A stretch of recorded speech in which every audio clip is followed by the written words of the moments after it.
How do you get over social anxiety? This is one of the questions that I get the most, and I'm going to tell you exactly how in this video. The short answer is that you don't.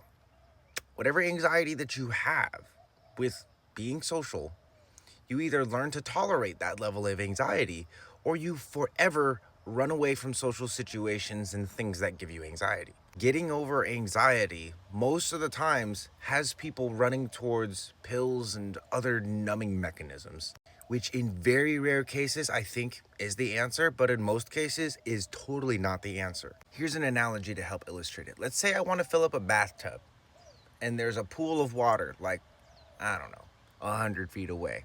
And I give you this to go back and forth between the pool of water and the bathtub to fill up the bathtub. It's gonna take a while, right?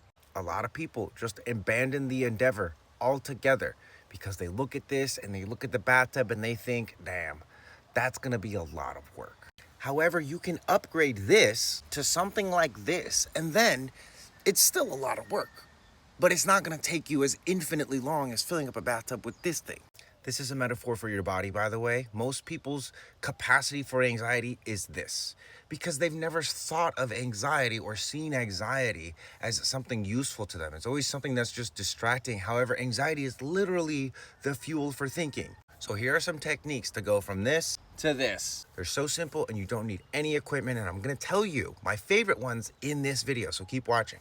First exercise is really simple and it's gonna show up in all the other exercises. All you do is smell, swallow, and then blow a cool stream of air out your mouth like you're blowing a hot cup of tea. This is to prevent you from, you don't want to dump air like that. You want to regulate. Got it? From this to a bigger container. And by smell, yes, I literally mean smell. What can you smell? If it smells great, great. If it doesn't smell great, move somewhere else and do the exercise. Exercise number 2 builds on exercise number 1. Pick your eyes up and into a corner. Stay there for 2 minutes. Do this without raising your eyebrows and without turning your head. You could even turn your head the opposite direction. And you want to feel the strain. This might be disorienting to you. If this is disorienting to you, this is you upgrading.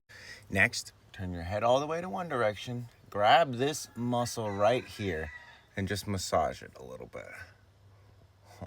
Same thing on the other side. Turn your head, grab that muscle, and start massaging it. This is gonna open up a pathway from all the anxiety that's living in your head to get down into your body so that it can be cooked, processed properly.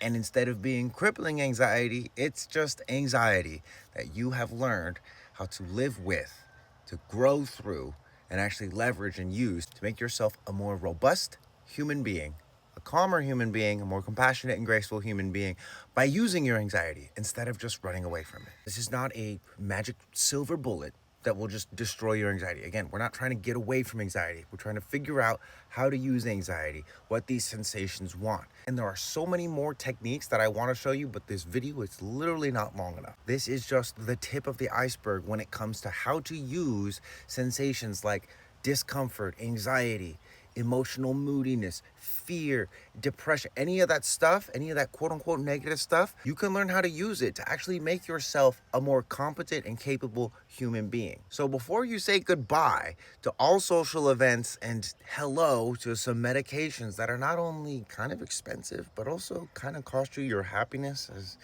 well as your anxiety, come check out the archive. It's an online classroom/community where we're merging the worlds of human design and functional training. Not only are people's anxieties evaporating, but also the wrinkles, crow's feet, forehead wrinkles, double chin, so many different things, because what we focus on is the things that matter. One of the things that matters most is your senses. So come check it out. I promise you can afford it. You've literally got nothing to lose except all of your anxiety and all that lymph that's stored in your face that's making you look like a baby.